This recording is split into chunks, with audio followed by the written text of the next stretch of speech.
Bananarama. Okay. I was trying to figure out what the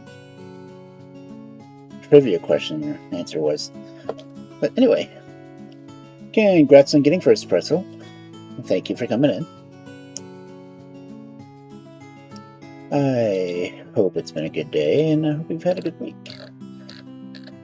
Yes, it is finally Friday. I forgot to change all my settings on Frosty Tools, so I'll get that done real quick. No, wait. That one. Okay. Yes, I will hydrate. Thank you.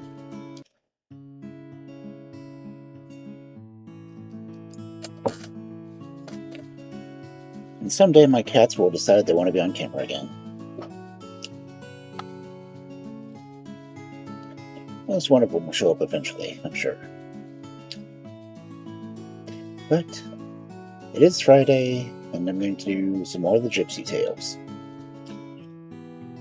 Because I'm going to figure out what I'm going to do after this book, too, so I have not decided yet.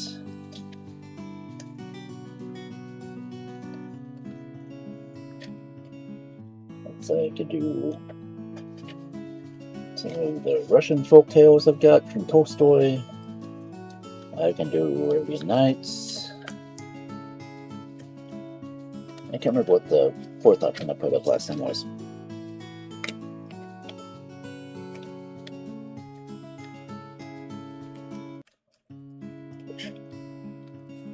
Hopefully it'll be something interesting. I'm not sure if I'm going to put it up to vote or not, because no one voted last time. Well, one person told me they voted. That's why we got Gypsy Tales.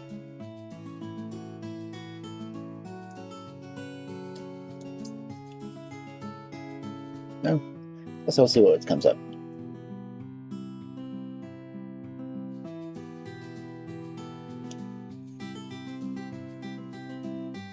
This is weird.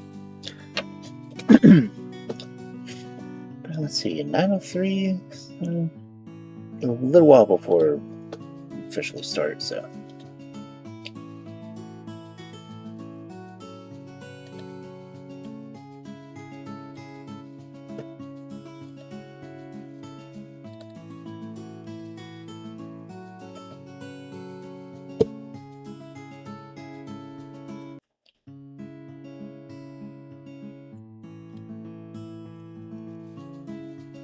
Let's see. I'm not quite halfway through this book. Now, with the way last week went with this, I could probably finish it tonight if I just read straight through. I really would have to figure out what to read next week.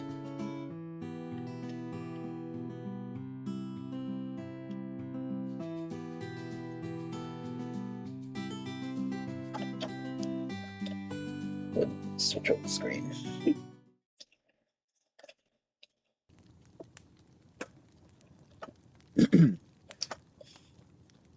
Give it another minute or two.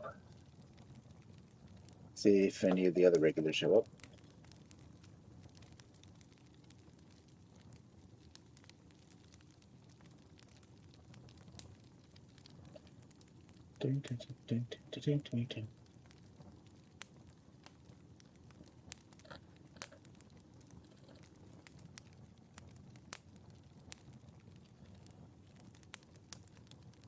What's really strange is I used to watch the Banana Splits, and they've made a weird comeback with all the mascot horror. So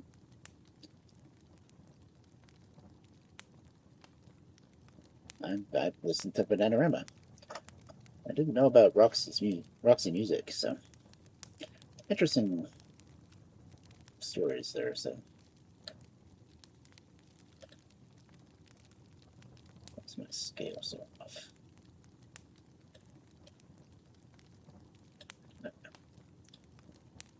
Let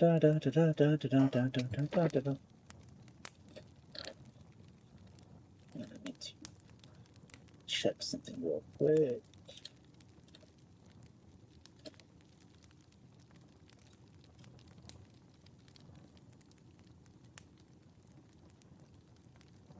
Keep having to remember that I need to make the audio source actually show up on the stream. So that way the filters actually affect it.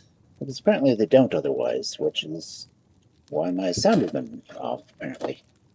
There's a pie oven chat, if anyone needs a pigeon.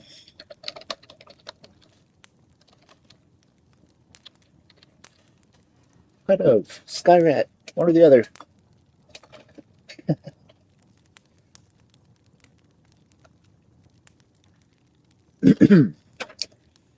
Okay.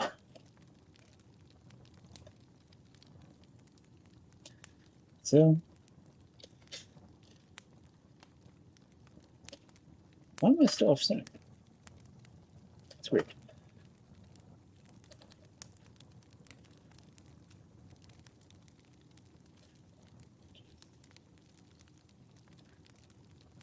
Okay.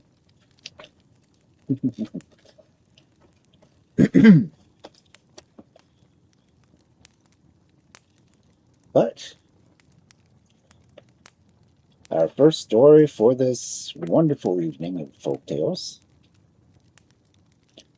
The Foolish Brother and His Wonderful Deeds.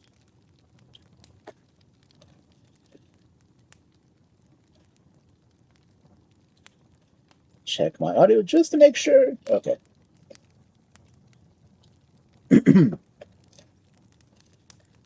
In Poland, many, many years ago, there once lived a poor peasant who had 3 sons. 2 of the boys were clever enough to earn a living, but the third had no interest at all in working long, hard hours in the field, nor did he show any inclination to learn a trade. Instead, he seemed quite content to spend his time crouched by the hearth or warming his hands over the stove. His parents were disappointed in their lazy son, but because he was kind and gentle, they forgave him and treated him as a fool. One day the king celebrated his name day and invited everyone in his kingdom, rich and poor alike.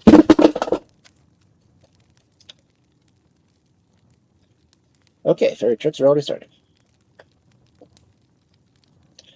One day the king celebrated his name day and invited everyone in his kingdom, rich and poor alike, to his castle.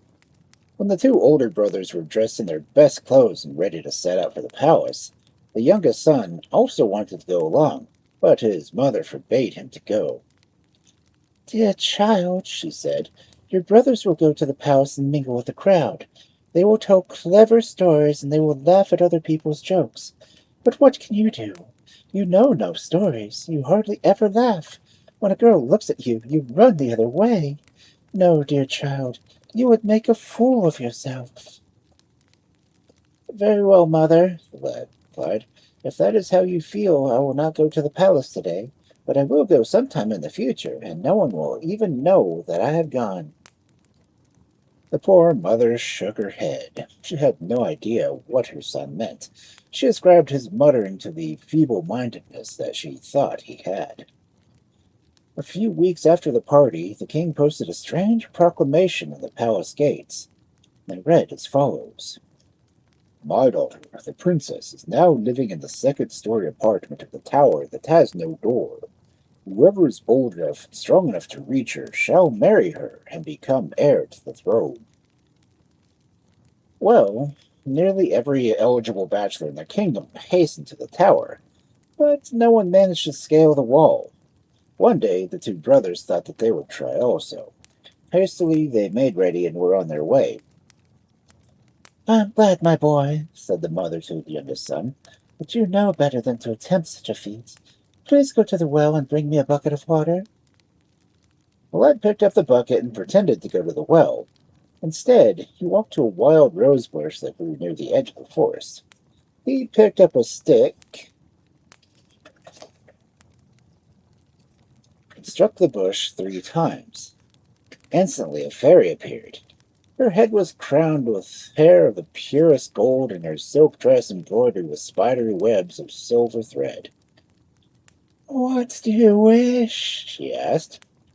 "I need a fleet horse, garments of silver, and a purse full of silver coins." After he had received these items, he galloped away so rapidly that within minutes he overtook his two brothers, who were trudging along the road. "Where are you going?" he asked them. "To the palace," they replied, not realizing that the splendid knight was none other than their youngest brother. "Well, good luck be with you, then," he shouted, and he threw his 3 silver coins to each of them. When he arrived at the king's palace, all of the great lords who were assembled there stared at him in astonishment and great admiration. Never before had they seen anyone clad in such magnificent garments. The lad then looked at the tower and dismounted. With one mighty leap, he almost attained the window where the princess sat and gazed at him with great love. But, having failed, he neither looked forward nor backward. Instead, without saying a word, he remounted his horse and trudged away. When he arrived back at the rosebush, he struck it thrice. The big fairy appeared and hid the horse as well as the fancy garments. Then he dressed up in his old shabby clothes once again, filled up the bucket, and filled it. He picked up the bucket and filled it with water and walked home. A few hours later, the two brothers returned home. Excitedly, they told their mother of the fine prince of the silver steed who had given each of them 3 silver coins. "I wonder who he could be," the brothers said over and over again, while their youngest brother sat next to the hearth, in complete silence. The next day, the two brothers set out for the castle again, and shortly after their departure, the lad who had stayed behind to pick up the bucket to fetch some water. But just as he had done the day before, he immediately went to the bush and struck it 3 times. When the fairy appeared, he asked her for an even mightier horse, golden garments, and a sack full of gold coins. Off he went as fast as a whirlwind, if not faster, and in a few seconds he overtook his brothers. Without saying a word, he hardly slowed down, threw 10 gold ducats to each of them. He rode directly to the tower, right through the crowd that had gathered before it. With a single mighty leap, he attained the second story of the tower. He kissed the princess, but before she could speak to him, he jumped back down. He remounted his horse and rode away as swiftly as horse and rider were nothing more than a blurred shape.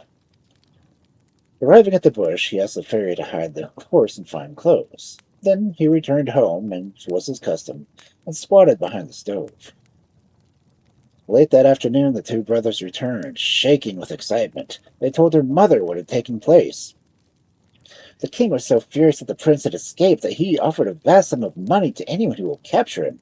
We have twice met him, and both times he has been good to us. If we meet him tomorrow, we will try to capture him." "How do you plan to do that?" asked the youngest brother in the back of the stove. "Clearly it seems to me that he knows a trick or two." "You're just a fool," replied the oldest. "Don't you worry about how we'll do it." "Well, then, I wish you luck," replied the lad, "for it seems to me that you'll need it." Very early the next morning, the two brothers left for the palace.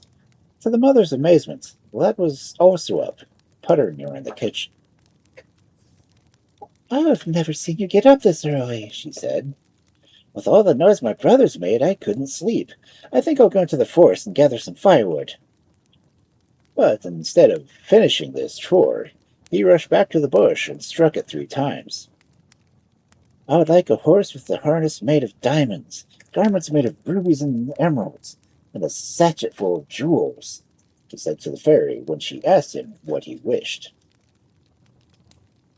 He jumped onto the horse's back and rode away so swiftly that within seconds he approached his two brothers. But instead of passing them by as he had done the day before, he slowed his horse down. "There you are, you scoundrel!" they shouted. "In the name of the king, we'll have to take you in." But when they attempted to pull him off his horse, he gave each such a sound thrashing that soon both were lying on the ground, moaning and groaning and holding their heads. "You're nothing but fools to think you can even capture me," he shouted in anger. "But unlike you," he continued in a softer tone of voice, "I feel sorry for fools." He pulled a handful of diamonds from his satchel, and threw them on the ground.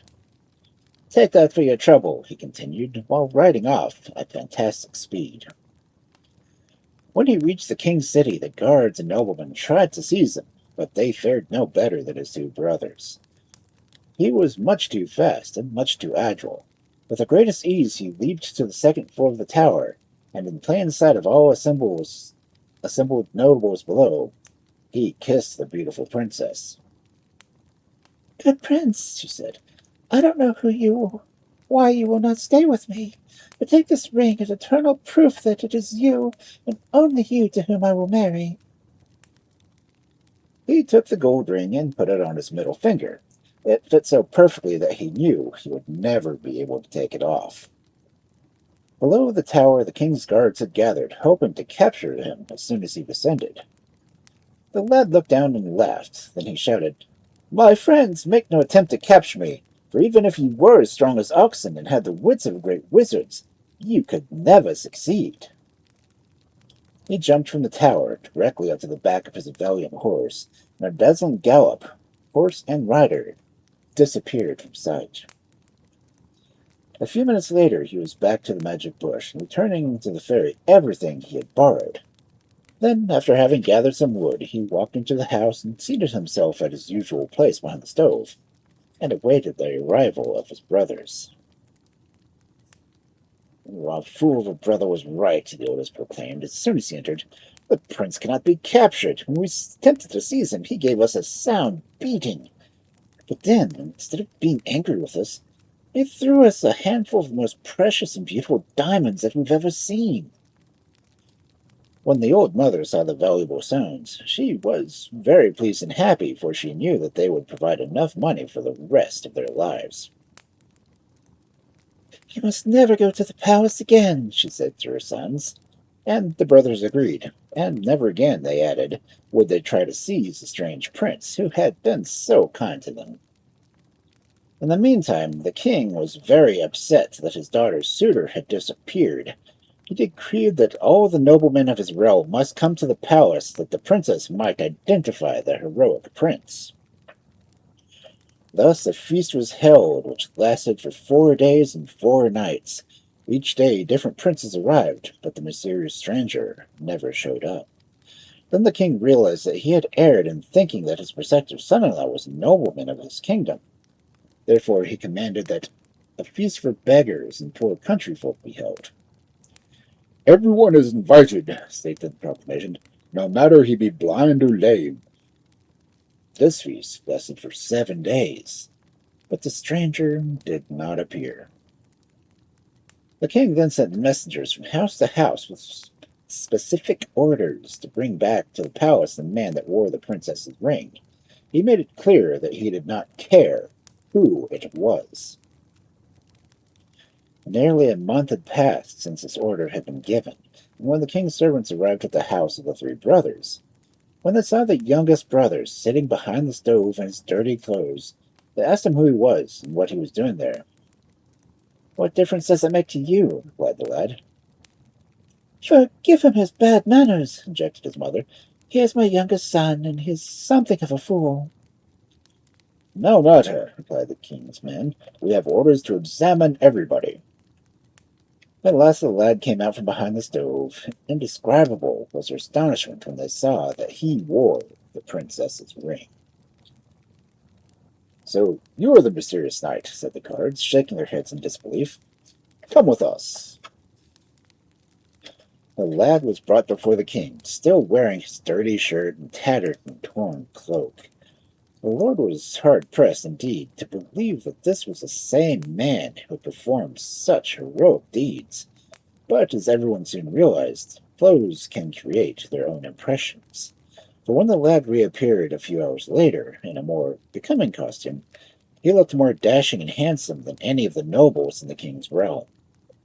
The king ordered that the wedding be held immediately, and the beautiful princess and the young man were married amidst great pomp and splendor. The happiness was short-lived, however, as a war broke out soon after the wedding. The king ordered that his two sons and his son-in-law prepare for battle.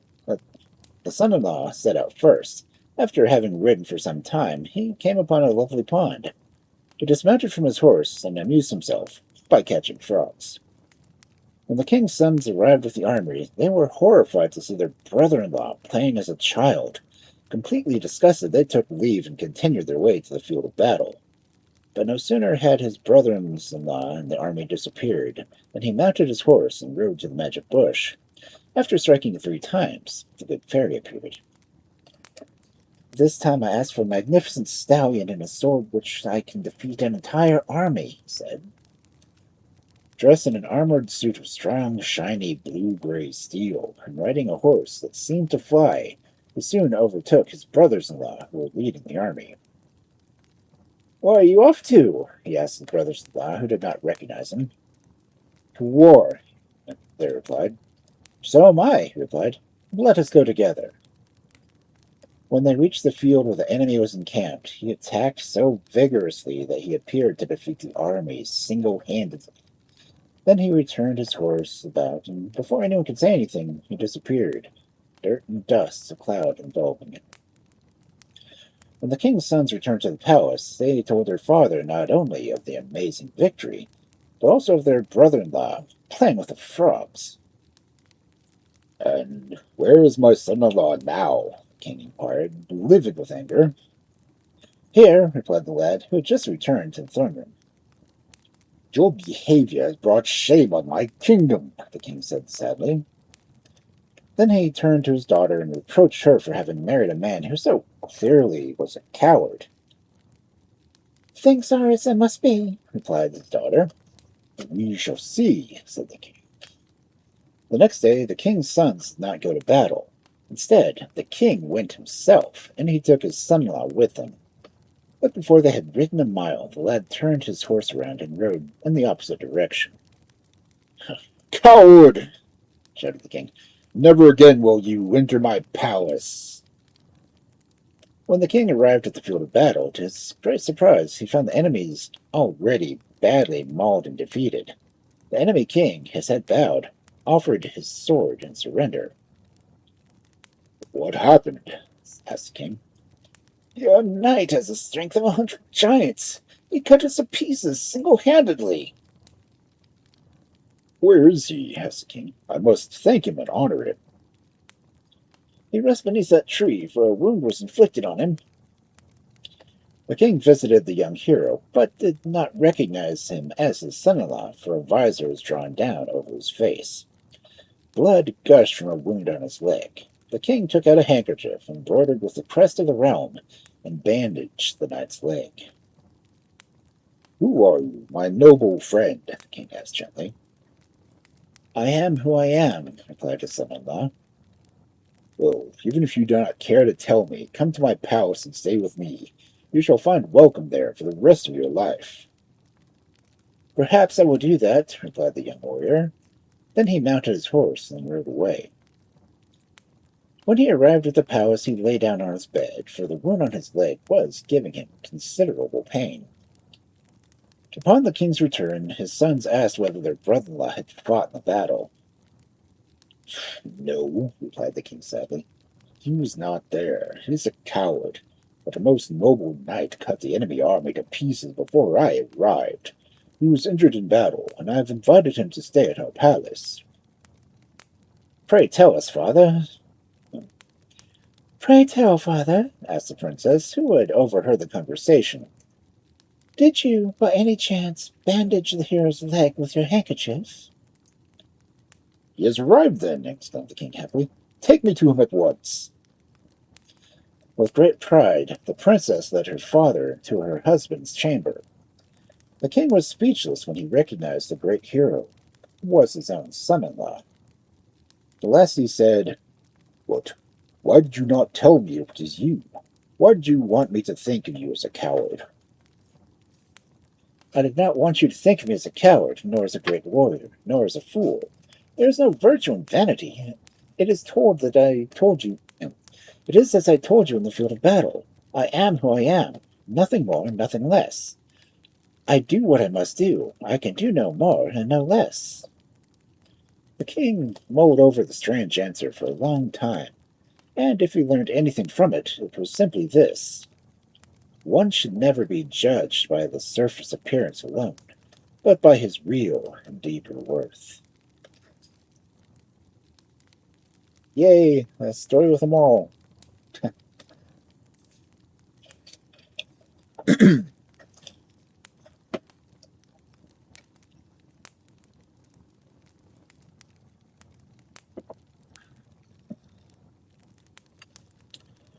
I hope the audio was good to that.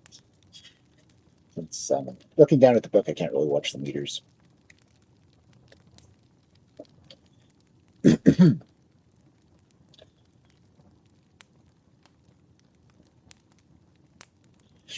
Our next story for the evening: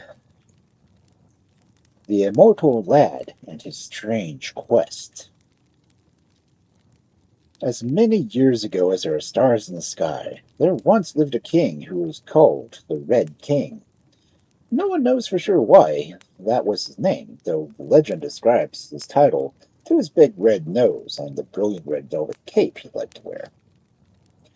Every day the Red King traveled to town, and there he purchased hams, sausages, spices, and pickles. And he placed this food in a heavy cupboard made of solid oak, and before he went to bed at night, he locked the cupboard with a large padlock. One morning the king arose with an enormous appetite. He rushed to the cupboard, but to his dismay he found that the food in the plates had disappeared. When the same thing occurred the next day, and the day after that, the Red King, understandably, became very angry. He decreed that he would give half his kingdom to anyone who could catch the thief. When the king's three sons heard of their father's pronouncement, they became upset. They didn't like the idea of half of their inheritance might go to a complete stranger. Therefore, they decided that they would keep watch over the cupboard and catch the thief themselves. When the oldest son told the king of this, the monarch did not object, but uttered unusual words of caution. "You may see very strange things, my son, and I hope that you will not be afraid." "I'm not afraid, father," replied the prince. That night, the prince went to the room containing the cupboard, placed a comfortable mattress on the floor, and lay himself down. He thought that even if he did fall asleep, the noise that would be made by the burglar certainly would wake him up. However, he was mistaken, and soon a warm breeze flooded the room and lulled the prince into a heavy and unnatural sleep. At precisely the moment when the prince fell asleep, one of the queen's attendants woke up.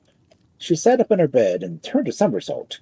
Lo and behold, her nails became sharp-edged and strong as an axe, and her teeth powerful as a shovel. Stealthily she stole into the room where the cupboard was located, where the king's oldest son was fast asleep. With her strong nails she easily opened the drawers. With her powerful teeth she cracked the plates into tiny pieces, then proceeded to eat the food. And of all things, the dishes too. Having satisfied her hunger, she left the room, turned another somersault, and immediately was transformed into the queen's lady-in-waiting. The next morning, when the king entered the chambers, his son told him that he had seen no one, that nothing had happened. But the king thought otherwise and looked into the cabinet. "I am not surprised you did not discover the thief," he said to his son. "It would take a better man than you to catch this mysterious thief." The next night, the second older son lay himself down near the cupboard. Close to midnight, a warm breeze again filled the room, and soon the prince was overwhelmed with fatigue. Within minutes, he was in a heavy sleep. Up rose the queen's attendant, and again turned a somersault. Once more, her nails became sharp-edged and strong as an axe, and her teeth as powerful as a shovel. She went to the cupboard and ate up everything, and turned another somersault, and once again assumed her usual shape. The king was not surprised to find that he had been robbed again, or that his son had been unable to apprehend the culprit. Now it was the youngest son's turn to solve the mystery. "I fear you may see very disturbing things, my son," said the old king, "and I warn you not to be afraid." "I'm not afraid, father," replied the youngest prince. That night the lad went to the chamber just as his brothers had done the previous nights. However, he stuck needles into his pillow at 4 different places, so that they should push against his face and wake him if he felt tempted to go to sleep. Near midnight, a warm breeze flooded the room, and the prince became terribly tired. But the needles pricked his face, and he managed to stay awake. In the meantime, the queen's lady in waiting rose in her bed, turned a somersault, and became the creature with the sharp nails and powerful teeth. She entered the room, unaware that the prince was awake. He watched her eat the food and the platters, and then he saw her turn a somersault and change back into the queen's lady in waiting. And the prince trembled with fear, for he knew that he was in the presence of a witch. After she had left, the prince could not sleep at all. Anxiously, he paced up and down, awaiting daybreak so that he could speak to the king. "Father," said the lad next morning when the king confronted him, "what I saw was so horrible that I can no longer stay here. I beg you to give me some money and a horse. I want to go far away and eventually marry." As the prince spoke, the old king gravely nodded his head. It seemed to the lad that his father knew a terrible secret. That afternoon, the prince placed 2 sacks of gold ducats on his white horse and rode away. When he reached the forest just beyond the city gates, he dug a deep hole and placed most of the money in it. Then he covered it with earth and placed some large rocks on top of it. Having done this, he left his home to wander from town to town, city to city, province to province, and country to country. After traveling for 8 long years and not finding a suitable bride, he came to the land of the queen who ruled over all the birds. "Where are you going, my prince?" the beautiful young queen asked him. "I'm looking for a bride in the land that old age does not visit," he replied.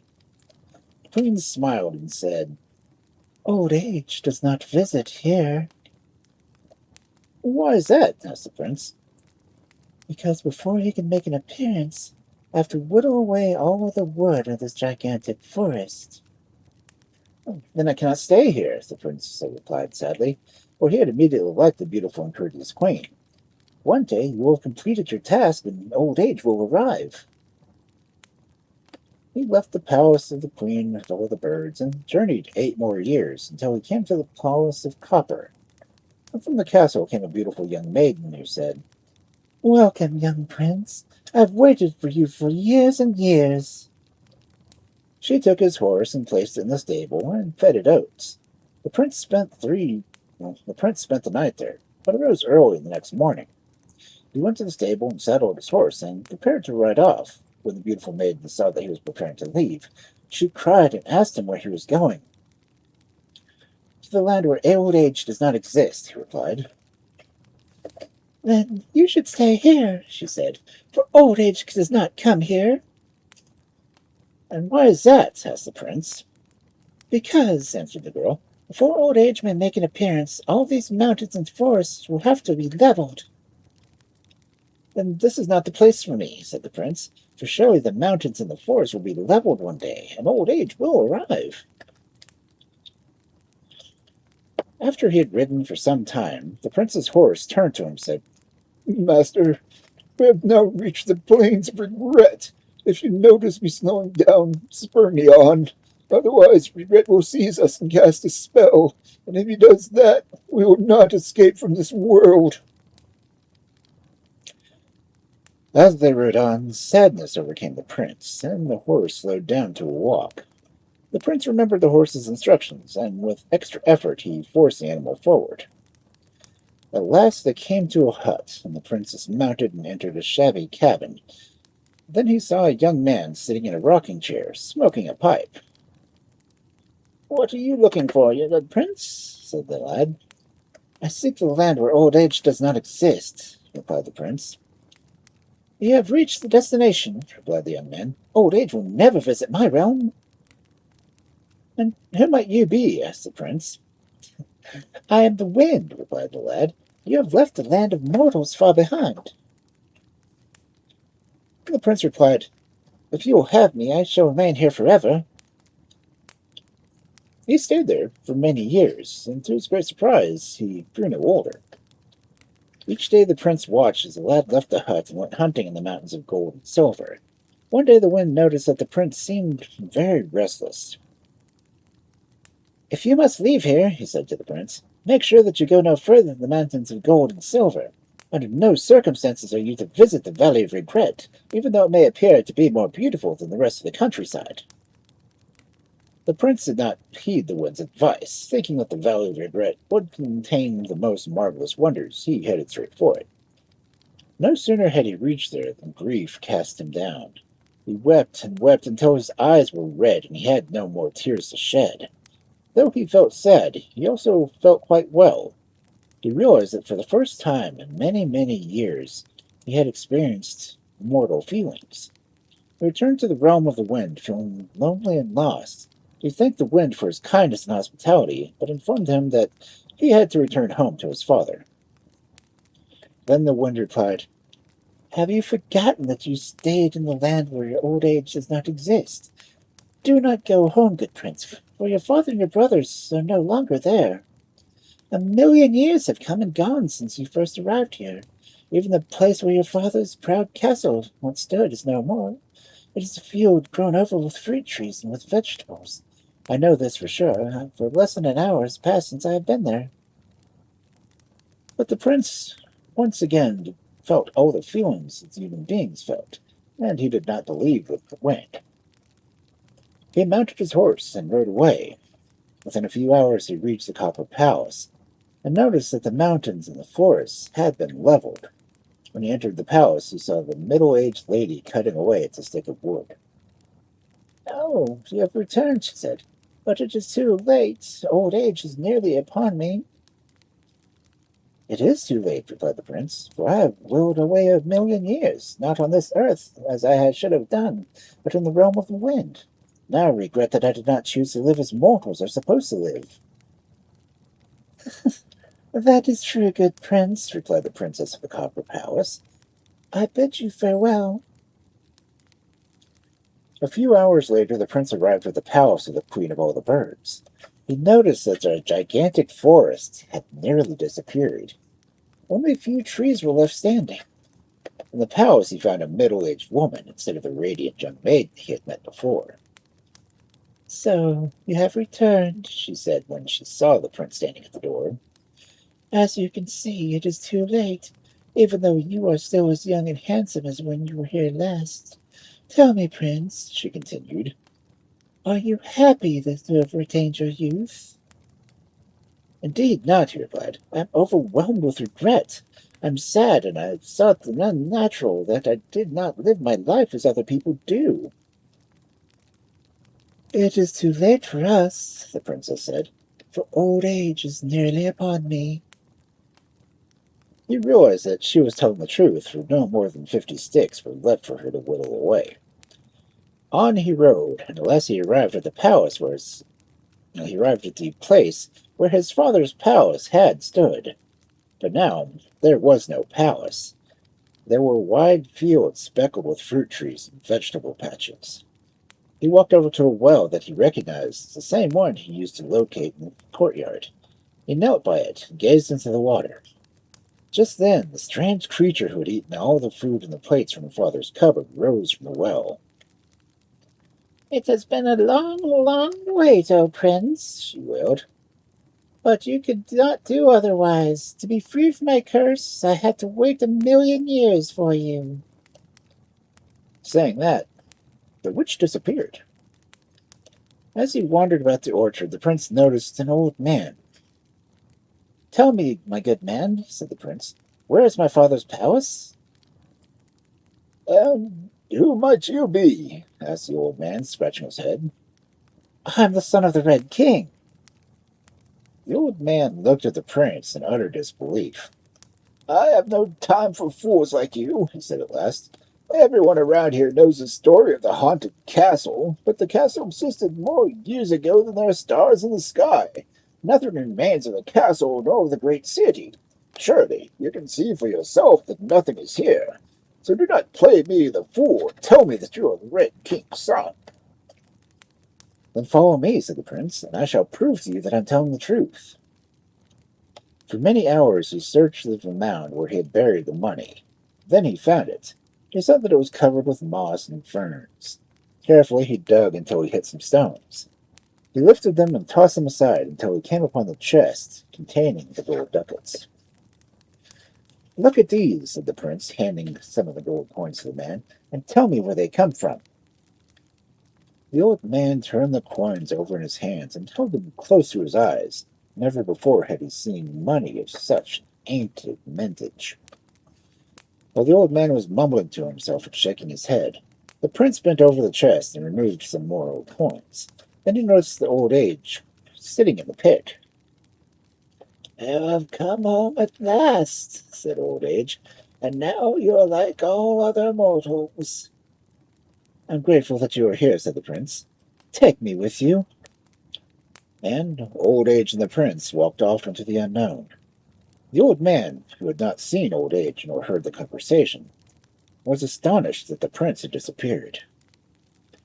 "There are strange and unexplainable things in this world," he muttered to himself, and he shuffled off into the countryside just as the sun was setting and the sky was a brilliant red. Okay, wow.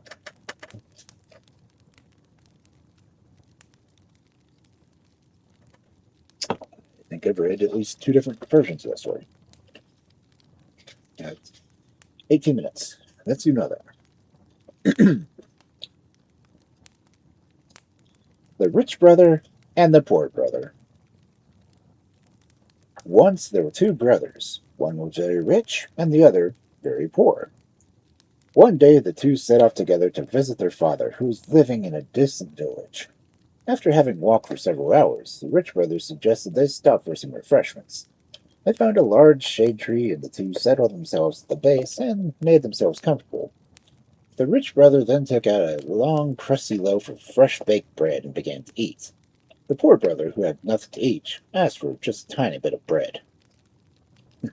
"I'll give you some bread," said the rich brother, "if, in return, you give me the sight from one of your eyes." The poor brother, having starved because he had eaten nothing for several days, agreed to the harsh terms. Swiftly, the rich brother laid his hand against his brother's eye and spoke some magic words. He removed his hand. Just like that, the poor brother had lost use of that eye. The rich brother broke off a small piece of bread from his large loaf and handed it to his brother. Alas, the morsel vanished all too soon. Certainly, it had not stilled the famished man's hunger. Rather, it had whetted his appetite to such an extent that he spoke up again. "Brother," he implored, "I am still very hungry. May I have some more bread?" "Yes," said the other brother, "if you agree to give me the sight of your other eye." "I will give it to you," replied the poor man, desperately. Then he touched his brother's other eye and once more mumbled the strange words. Instantly night fell upon the poor man. In his blindness he groped for the rest of the bread that his brother held out to him. After he had finished eating, the older brother took his blind brother's hand and slowly led him down the road. When they came to a gallows, he seated the blind brother beneath the structure and departed. Soon it was deepest night. Bats whirled close by and owls hooted. Long before, a group of devils arrived and perched themselves upon the gallows. Safely hidden from view beneath the platform, the blind brother overheard their conversation. He surmised that one devil was in charge of the group, for he did all of the questions. "Tell me," he asked one of his colleagues, "what mischief have you caused today?" "I stopped a mountain stream," answered the preacher, with great satisfaction in his voice. "And now this and now the villagers who are dependent upon it for their water supply will have no more water." He followed this remark with a high cackling laughter, in which he was soon joined by the other devils.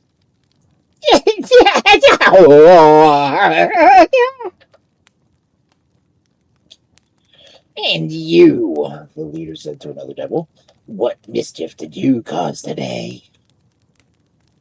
"I cast a plague upon the emperor's daughter. She's now lying in bed, suffering from terrible pain." Immediately, all the devils chattered enthusiastically about the merits of this interesting spell.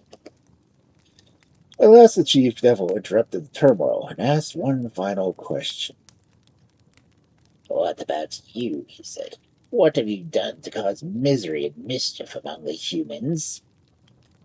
Answering proudly, the creature said, I have caused a man to blind his own brother. He laughed with a great hollow laughter that filled the bleak air.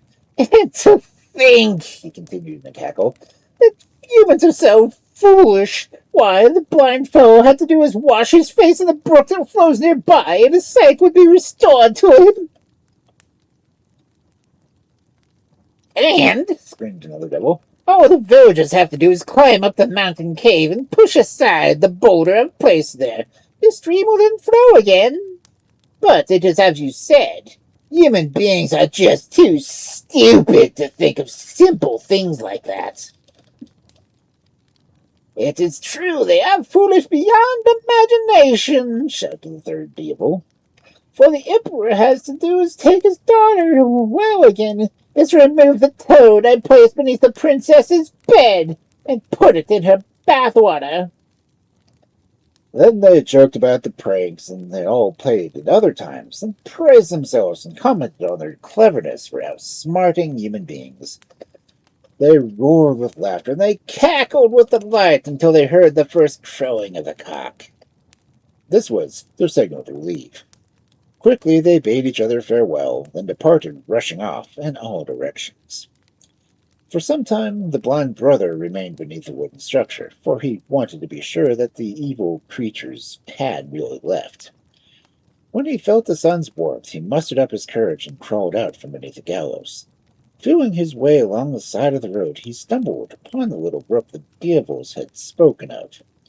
Eagerly he knelt down and washed his face in the cool and clear water, and his sight was restored at once. Looking around, he saw that in the distance a village. Looking around, he saw in the distance a village was nestled at the foot of a great mountain. This must be the village without water, he thought. When he arrived there, he knew that he had been right, for there was a great fear among the people. If something doesn't happen soon, he overheard one villager say to his wife, we will have to move away from here. Soon everything will be dead. What will you give me if I make your stream flow again? He asked the mayor of the town. Anything you want. Come with me then, and bring 2 strong men with iron crowbars. When the 4 men reached the cave that the devil had described, he asked the men to push aside the huge boulder that was blocking its entrance. At once, the water gushed forth and flowed down the hill to its natural bed. The grateful villagers wept and laughed when they saw the water, for they knew the terrible catastrophe had been averted. How can we reward you? They asked. I would like a carriage, 2 horses, and a coffer full of money, replied the brother. Within an hour he had all that he had requested placed before him. The poor brother, who was now quite rich, took friendly leave of the villagers and directed his horse towards the city. As soon as he arrived there, he went to the emperor's palace and demanded an audience with the monarch. I can cure your daughter of her strange disease, he announced. But first, I would like to know what you will give me after I have accomplished this task. I shall give you anything you wish, answered the king. Anything at all. He went to the princess's chamber and ordered a bath to be prepared. Then he found the toad that was under her bed and placed it in the water. Within a few minutes, he took out the toad of the water and ordered the princess's servants to bathe their mistress. Then he returned to the king's chambers and awaited the results of his work. The servants did as they were told, and as soon as the princess was bathed in the water, she became well. Tears filled the emperor's eyes when he learned that his daughter was at last cured of the mysterious illness that had afflicted her for so long. He offered the brother gifts fit for an emperor, but he refused them all, saying he desired nothing more than 2 carriages, one to be used by him for his traveling, and second to be filled with money, and then he returned home. The next morning he sent his servant to borrow his brother's money scale. The rich brother was surprised to hear that his poor brother had returned home, but he was even more astonished to learn that his brother wanted to borrow the scale. What does he need the scale for? He asked the servant.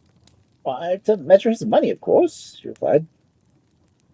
This answer was this answer was too much for the rich brother. He decided to visit his brother immediately and to find out what had happened.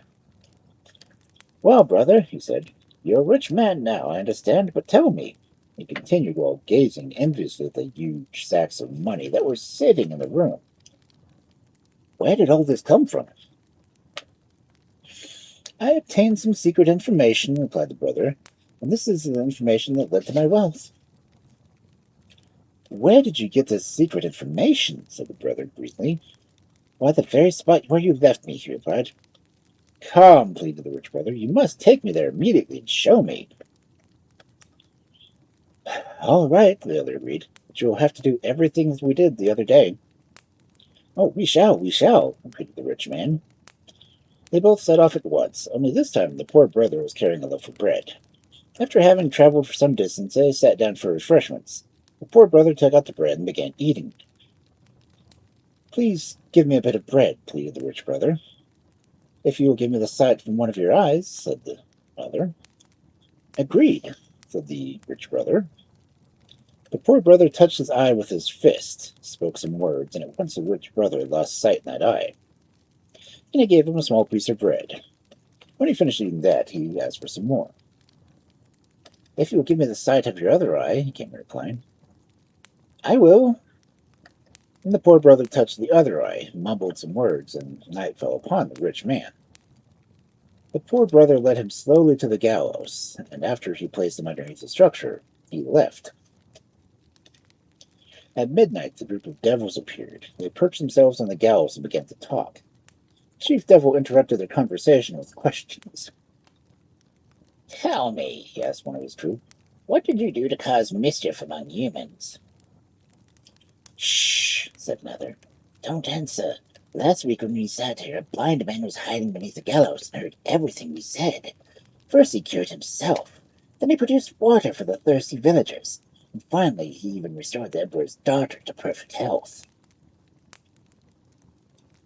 Before you say anything, let's take a look beneath the gallows. The devil swooped down and found the rich brother. Before saying another word, they gave him a thorough thrashing. When the other brother returned the next day, for he had anticipated that something would go wrong, he found his brother badly hurt. He carried him to the brook, and after having touched the water to his eyes, his sight was restored, and the two brothers walked home. The rich brother had learned his lesson. From that day on, he was neither greedy nor jealous of anyone's good fortune. Throughout the neighborhood, he soon became known as the most generous man who was always ready to help anyone in need.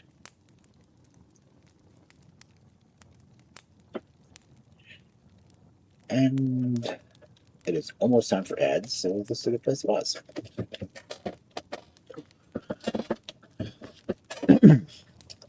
I'll see everyone after the break.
Welcome back from break.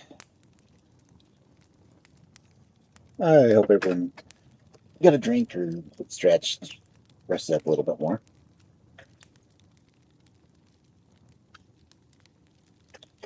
Because we will have some more stories. So, our next story for this fabulous Friday. Ouch. The Cowardly Dragon. In an underground cave deep in the forest, there once lived an old man who had more children than he could properly care for. One day he thought of a plan for bettering his circumstances. "Bake a cake made of honey and cream," he said to his wife. "I'm going out into the world to see where I can find a way to get rich." Although his wife was puzzled by what she had just heard, she did as she was told and baked a delicious cake. As soon as this was done, the old man left the cave. He traveled through the forest for many miles until at last he came upon a well that was next to a table. Carefully, he placed the delicious cake on the table and then seated himself on the ground. He leaned comfortably against the base of a tree. Soon, birds twittered around the table and ate the cake that the old man watched and smiled. Then he fell into a deep and peaceful sleep. When he awoke the next morning, a great number of flies were buzzing about the table, eating up the last of the crumbs of the sweet dough. With one blow, he struck out and killed 100 flies. Then he wrote upon the table top, "I have killed 100 with a single blow." Very pleased with himself, he lay himself down on the ground and took another nap. While he slept, a fearful dragon carrying a buffalo skin arrived at the well. He was most surprised to see an old man sleeping near the table, but he was frightened and astonished when he read the message on the table. "This frail old man killed 100 souls with one blow?" He mused and shook his head in wonderment. "He must be powerful indeed." Just as a shiver of fright rippled through the dragon's skin, the old man awoke. "If I'm not very kindly, man may If I'm not very friendly, this man may kill me," thought the dragon. Therefore he bowed low and in his sweetest voice, "Because you are such a powerful man, let us become brothers." The old man, shocked to see such a huge creature, was every bit afraid of the dragon as the dragon was of him. He at once agreed to the proposal. They took a vow to be brothers forever. Then the dragon invited the old man back to his home. Politely, he indicated the way and insisted the old man go first. But the force of the dragon's inhaling and exhaling was so strong that the old man found himself being pushed forward and sucked backward. It appeared as though he were taking 2 steps backward for every 3 steps he took forward. "Brother," asked the dragon, "why is it that you are weaving back and forth?" "I'm deciding whether or not I should kill you," the old man replied. For, in spite of his fear of the creature, his wits were fully with him. "Stop a moment, brother," pleaded the dragon. "Let me lead the way." By and by, the curious pair arrived at a cherry tree. "Wait, brother," said the dragon. "Let's eat some cherries." Swiftly, the dragon climbed the tree while the old man remained below, eating the fruit rapidly as the dragon shook it loose. "Come on up here," said the dragon. "The cherries that grow near the crown of the tree are much sweeter than those on the lower limbs." "Oh, no," said the old man. "They may seem that way to you, but in fact, they are not as good because the birds have gotten to them first and pecked away at them." "Well then, catch hold of this bough," said the dragon, while bending a huge limb. The old man grabbed it, but as soon as the dragon let go, the limb sprang back into place. The old man went sailing through the air, landing some distance right on top of a hare. "What's the matter, brother?" the dragon queried. "Was that bough too strong for you?" "No, not at all," said the old man. "I sprang up of my own accord that I might catch this hare." The dragon descended from the tree, and the two proceeded to his palace. exchanging cautious pleasantries along the way. When the old man arrived, he said to the dragon's wife, "Here, I have a present for you, sister-in-law," and he gave her the hair. "Why, thank you, brother-in-law," said she. The dragon then walked over to his wife and warned her of the old man. "Be very polite to him," he said. "Don't say a word that might anger him, or he'll kill us. He has killed 100 souls with a single blow." The dragon then turned to the old man. "Brother," he asked, "would you be good enough to fetch us some water?" "Certainly," replied the old man, taking with him a spade and the dragon's enormous buffalo hide. And a few minutes later, the dragon went outside and found the old man digging around a well with a spade. "Brother," said the dragon, sounding very confused, "what are you doing?" "Why, I'm digging up the entire well so that I can carry it home," replied the old man. "Stop!" said the dragon. "Don't destroy our water supply. Never mind, I'll bring the water home myself." No sooner had they returned to the house than the dragon asked him to go into the forest and bring back a tree. "I'll gladly do that for you," replied the old man. He went to the forest and there wove a rope of stripped bark. When the dragon joined him, he was puzzled by the old man's actions. "What are you doing with that rope, brother?" he asked in a bewildered tone of voice. "Why, I'm going to bind the whole forest together and take it home." "No, no," said the dragon. "Don't destroy my forest. Never mind. I'll carry a tree home myself." After the dragon returned home with the tree, he drew his wife aside and asked her, "What shall we do? We must get rid of the old man before he destroys everything." "Take your uncle's big club," said the wife, "and then when he's asleep nights, hit him over the head." But the old man had overheard this conversation. Hence, when he retired that night, he did not lie down in bed. Instead, he placed his cap on the pillow and stuffed his coat with pillows and placed them under the blankets. In the dark, it looked as if he were actually lying in the bed. Then he hid behind the stove. Before long, the dragon crept up to the bed and with his big club struck what appeared to be the figure of the old man. No sooner had the dragon left than the old man came out from behind the stove and laid himself down on the bed and enjoyed the most peaceful and restful sleep. Bright and early the next morning, he walked into the kitchen where the dragon and his wife were eating an enormous breakfast. "Oh, did you sleep last night, brother?" inquired the dragon in a voice that betrayed his great fear. "Not very well, brother," replied the old man. "A flea bit me on the head." The dragon took his wife aside. "Did you hear that, wife?" he moaned. "I hit him on the head with Uncle's big club, and he says that a mere flea bit him. What shall we do?" "Offer him a sackful of money." "Hey, Curly.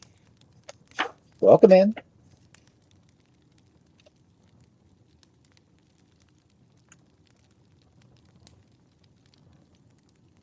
How was the rest of your art stream?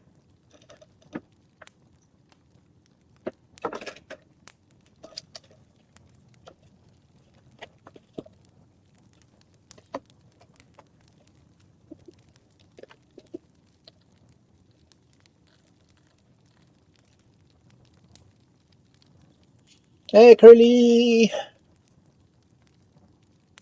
How was the arting?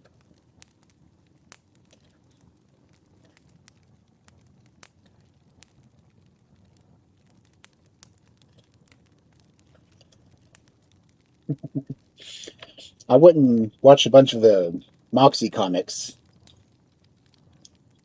They were really well drawn. Of course, I can say I know the artist.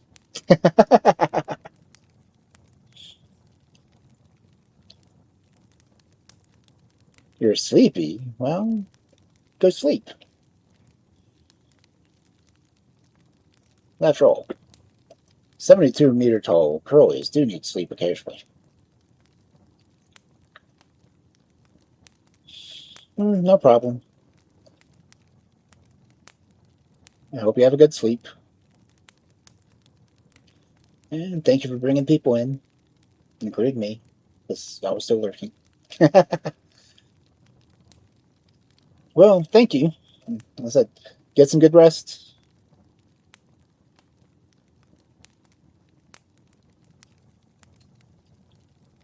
And welcome in, everyone. Well, if you don't know who I am, I'm me. I am a wolf who reads stories. Thank you for the follow, horse.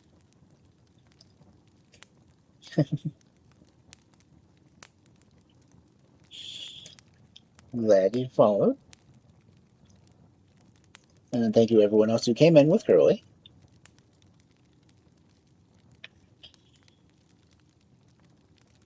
See, I think killed it a shadow. Yeah, we'll cut it up. Okay. We are reading Gypsy folk tales. And right now we're doing the Cowardly Dragon.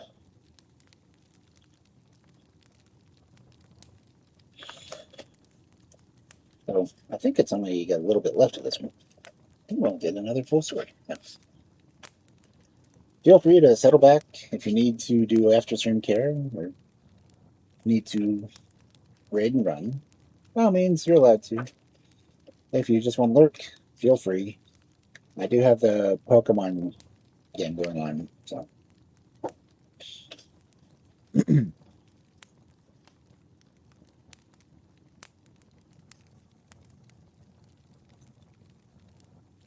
The dragon took his wife aside. Did you hear that, wife? He moaned. I hit him on the head with Uncle's big club, and he says that a mere flea bit him. What shall we do?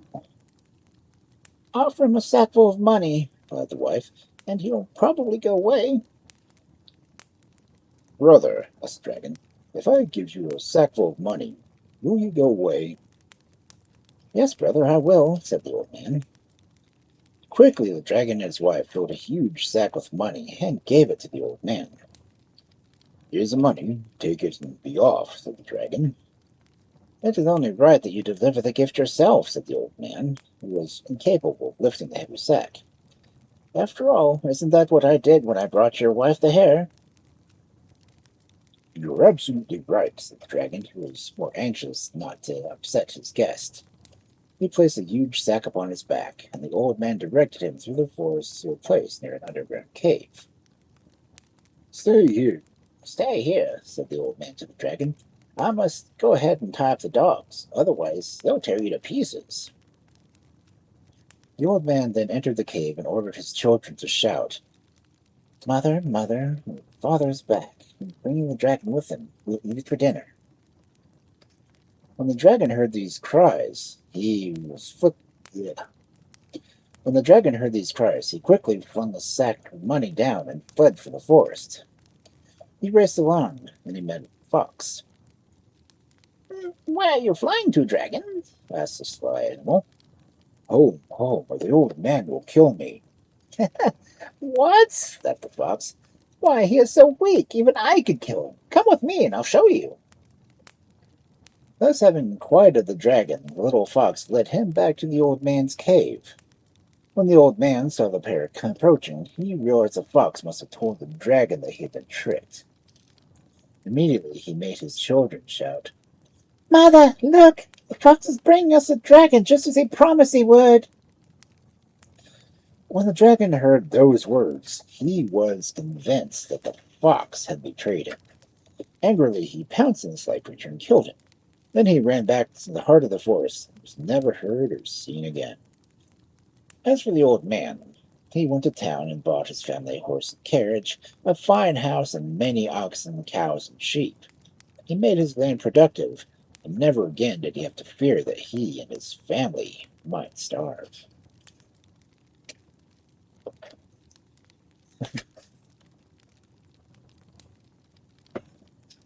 If you can make a dragon afraid of you, you can get away with a lot.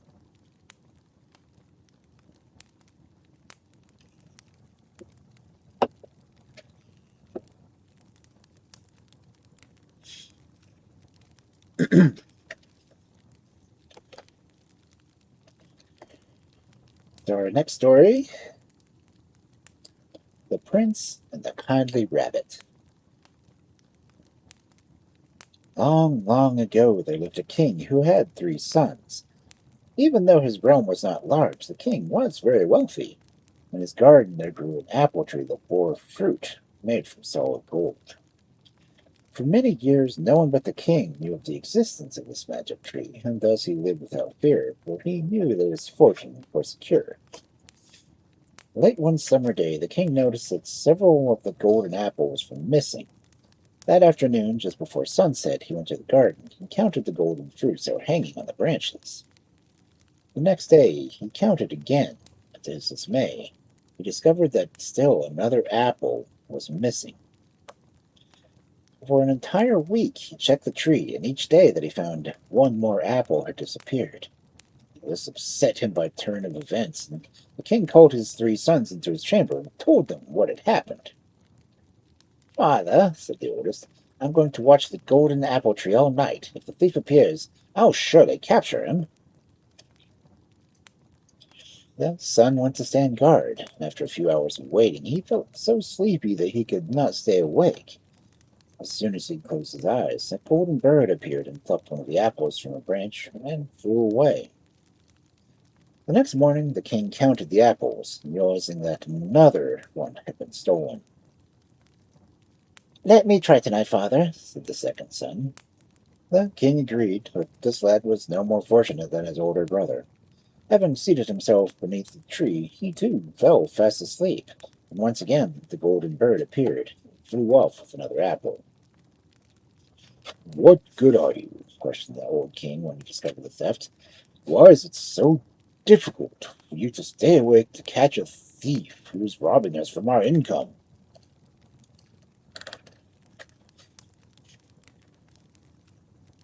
"Let me try, father," said the youngest. "How can you succeed where your older brothers have failed?" snapped the king. "Never mind, father," replied the lad. "Older and wiser though my brothers may be, they do not know how to catch a thief." "All right, then," said the king. "I have nothing to lose by letting you try." That evening the youngest son climbed up the tree. He found a twig with thorns and leaned his chin against it. "Whenever I feel sleepy," he said to himself, "the thorns will prick me, and I shall wake up." It was very near daybreak when he saw the golden bird approach and perch herself on a twig just above him. As the bird was trying to pluck one of the apples from a branch, the lad lunged for it. The bird, however, wiggled loose and escaped, leaving the lad holding 3 of his beautiful gold feathers. Early the next morning, the king appeared in the garden. "Well, what happened?" he asked.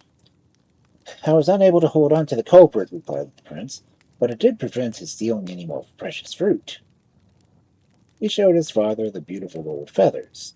The king uttered a cry and threw his hands over his eyes, but it was too late. The light given off by the feathers was so dazzling that it blinded the king. Sadly, the prince led his father back into the throne room. There the king asked that the other 2 brothers be brought into the chamber.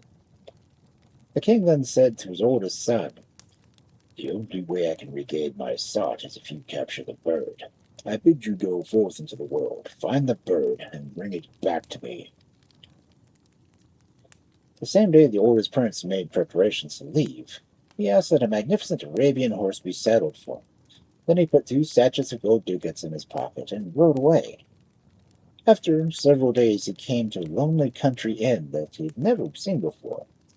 After the prince had eaten a big meal of roasted suckling pig and pheasant, an elegantly dressed man came over to his table. "We are playing a game of cards, sir," he said. "Would you like to join us?" "I shall gladly play cards with you," he replied. Thus the prince sat down to play. However, he quickly lost all of his money. He sold his horse and his clothes, but the money gained from this transaction soon lost as well. Not satisfied with his turn of events, he borrowed some money, and he soon lost this too.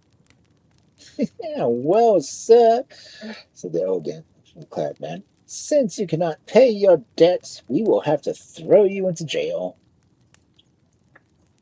Though the prince pleaded with his creditors, begging them to let him go home to get more money, they would not listen. He was immediately placed in a deep dungeon.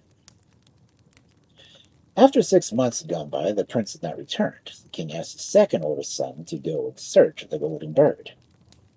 The son put several satchels of gold ducats in his pocket, then he had his best horse saddled and rode off. After a few days, he came to the same country inn that his brother had stopped at 6 months ago, and he finished his big meal. The same stranger approached and asked him to play cards.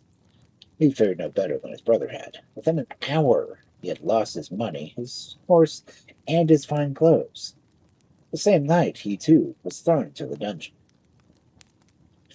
A year had gone by, and neither prince had returned.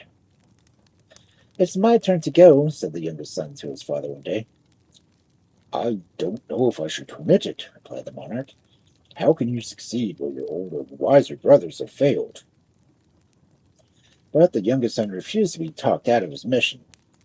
"I shall bring the bird back to you, father." "Luck be with you, then," replied the king. Unlike his brothers, he set out an old mare and carried just a few coins in his pocket. After having traveled for several days, he came to a small forest. There he saw a lame rabbit limping through the woods. Because he felt sorry for the hapless animal, he considered killing it so that it might be spared any further pain. Just at this moment, the rabbit turned to the prince and began to talk to him. "Do not kill me, good prince. There's much I can tell you. I know that you are going on a quest to the golden bird who has stolen many of your precious gold apples. I know where you can find that bird. If you will leave your horse and graze here and mount upon my back, I will take you to them." The prince did as he told, and in less time than it could take to blink an eye. The prince was standing before a magnificent castle set high against the side of a mountain. Each turret of the castle was studded with diamonds and other precious stones that glistened in the sun. Surrounding the castle were beautiful shrubs and trees that were blooming in bright oranges and blues and yellows. "Listen carefully now," said the rabbit. "When you pass the great hall of the palace, you will see many different birds sitting in many cages of diamonds, gold, and silver, and wood. In the first one there will be a diamond bird, in the second a golden bird, in the third a silver bird, and in the fourth a miserable common bird. Beware of taking any birds in the beautiful cages, for they will bring only misery to you. Take the common bird in the wooden cage." Cautiously, the prince entered the mysterious deserted palace. As he wandered through the great hall, he saw the birds in the different cages. Everything was exactly as the rabbit had said. But the prince wondered, "Surely the good rabbit must have made a mistake. I've come here in search of the golden bird. Why take a bird in the ordinary cage? Really, it makes no sense." He walked over to the bird in the gold cage. Just as he was about to take it, all of the birds began to scream. Within seconds, the palace was alive with soldiers, and the guards dragged the guards grabbed him and dragged him before the king, who was dressed in a glorious velvet cape. "Why have you come here?" said the monarch in an angry and gruff voice. "Sire, I've come for the bird who has robbed my father of the golden apples." "I know you are telling the truth," replied the king. "And if you perform a service for me, I shall not throw you into prison. There is a certain king who has a silver horse. Bring me the horse, and I shall give you the golden bird." The prince left the palace, and outside the gates he found the rabbit. "I warned you, but you did not listen to me," said the rabbit. "But I will help you once more. Jump on my back, and I will take you to the silver horse." Within seconds, they were at the stable. "Now listen carefully," said the rabbit.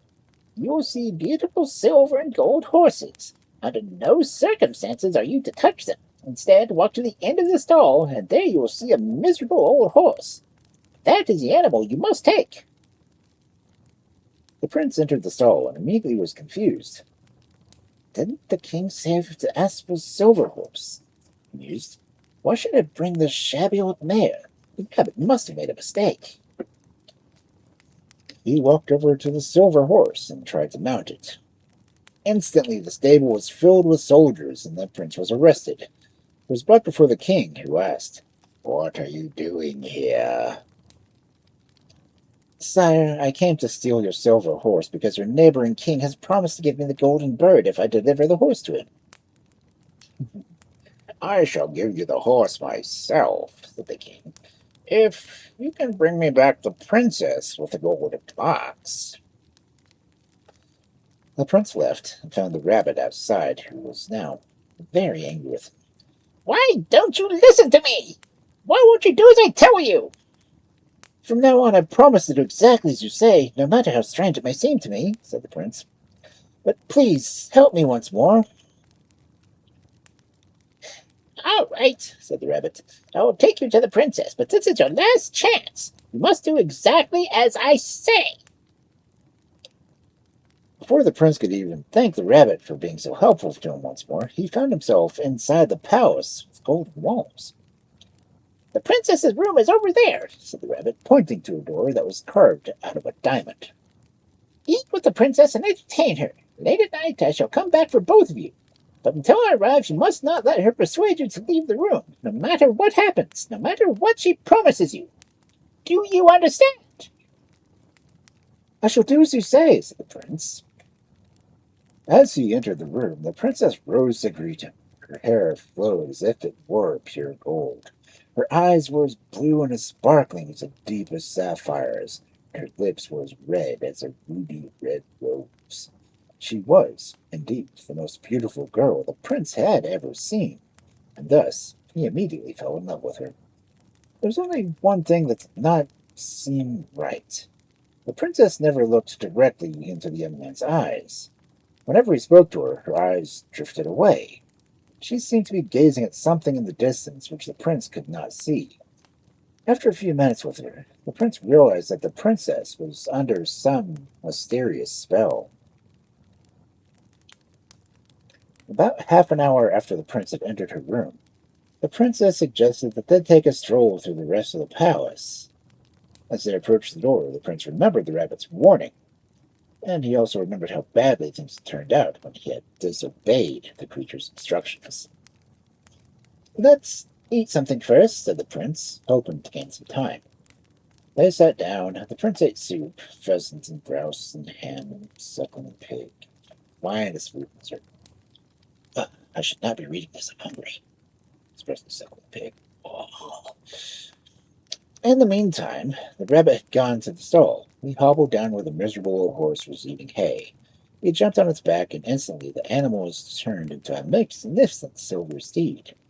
Off they rode at a blinding speed before any of the other horses had a chance to neigh, and before any of the guards had discovered the theft. Next, the rabbit entered the palace of the birds, and took the ordinary-looking bird that was in a wooden cage and placed it on the back of the silver horse. Before the other birds could screech, and before the guards could discover the theft, they were out of the palace and on their way to the castle with the princess with the golden box.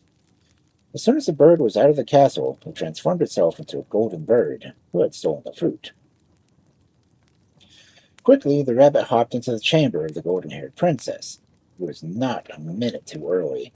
The prince and princess had finished their elaborate meal, and the princess was angrily trying to persuade the prince to leave the chamber. "Grab the princess!" shouted the rabbit to the prince.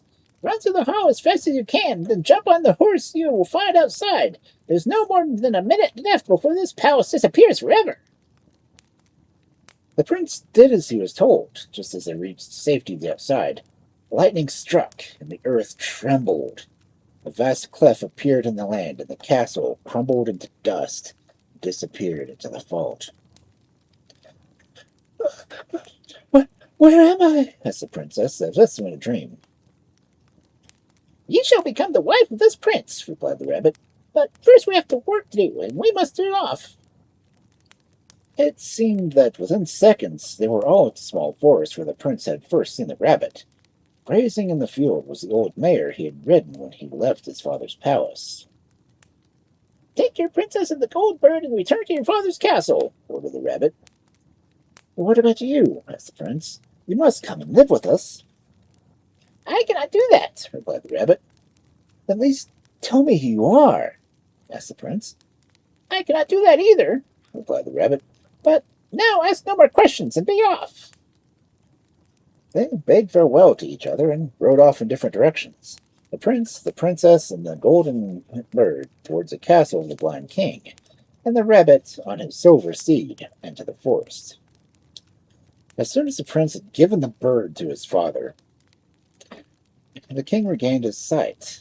He was very pleased when he saw the princess, and great yeah, within a week a great wedding feast was held. Another year had passed, and his two older brothers had still not returned. The prince decided that he would try to find them. He left his father and his lovely wife and rode off. Having traveled a few days, he came to the very inn where his brothers had met their misfortune. There he learned what had happened to them, and thus he continued his quest. At the prison, the prince was very surprised to hear that a year earlier a strange nobleman with a slight limp had paid an enormous ransom for his two brothers. He also learned that the two had gone off to seek their fortunes and had vowed they would return ransom money to the generous stranger. Satisfied to learn that his two brothers were alive, realizing that sooner or later they would return to the palace, the young prince set off for home. He was riding through the forest. He thought about all the wondrous things that had happened in just the past 2 years. Just as he was thinking about the good rabbit, he heard a sharp clickety-clack, clickety-clack of a horse in full gallop. Coming towards him at tremendous speed was a magnificent silver stallion that he immediately recognized as the same horse the rabbit had ridden into the woods just a year ago. Seated on its back this time, however, was a dashing horseman in the colorful costume of a gypsy king. Although nobody really knows for sure whether the magic rabbit was indeed the legendary gypsy ruler, there are still people who will tell you that whenever gypsies gather to elect a king, a magnificent silver stallion can be found grazing near their campfire. There are others who claim that in the last week of every autumn, that week when the harvest is being gathered and the leaves are falling, that week before the gypsy caravan arrives in a small village, a limping rabbit shows up exactly at the place where the gypsies will make their camp.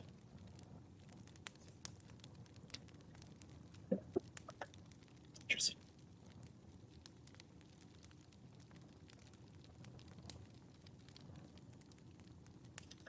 There are only 2 stories left. I don't know why I keep getting 2 bots in a row. And it's been consistently 2 bots advertising for AI viewers. And always for the same site. And I don't know how many times I've been banned. But they will continue to be banned until morale improves.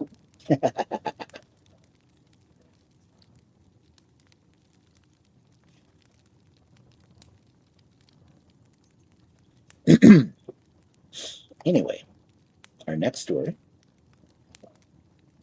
The Two Thieves. Long, long ago in Romania, there lived 2 thieves. One came from the country, and the other from the city. One day, while he was on his way to the country, and the other was on his way to the city, they met on a deserted road. After exchanging greetings, they inquired about the sort of work each other engaged in. Now, if you think that either of the men was surprised to learn of the other profession, you could not be more mistaken. Thievery, though by no means an honorable profession, nonetheless was practiced very extensively. Thus, the only concern of either of them was to determine how excellent a thief the other really was.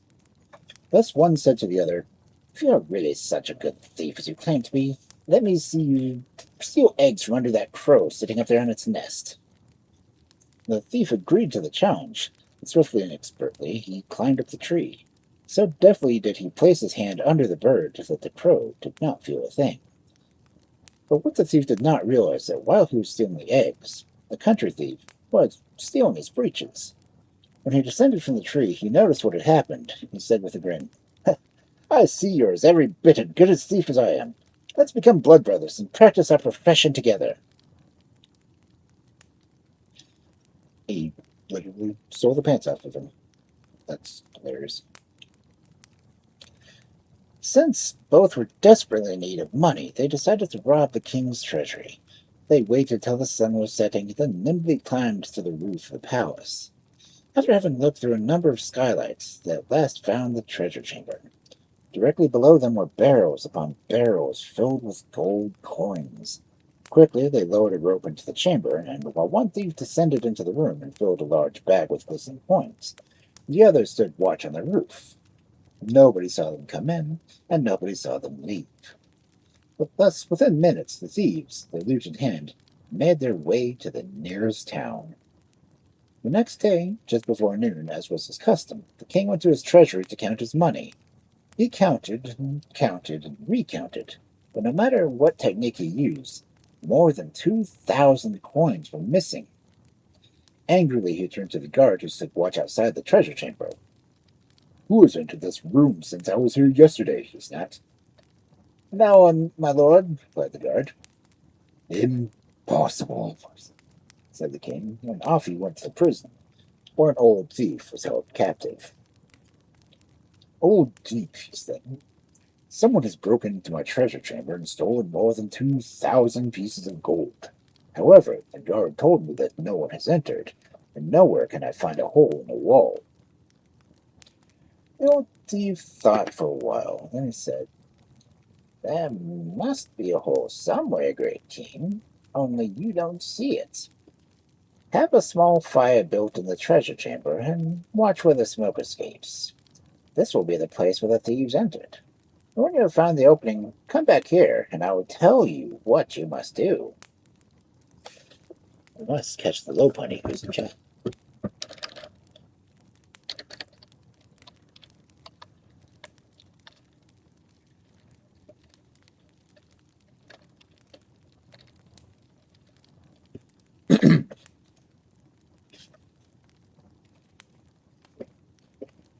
The king did as he was bid, and sure enough, great billows of black smoke escaped from an opening in the skylight.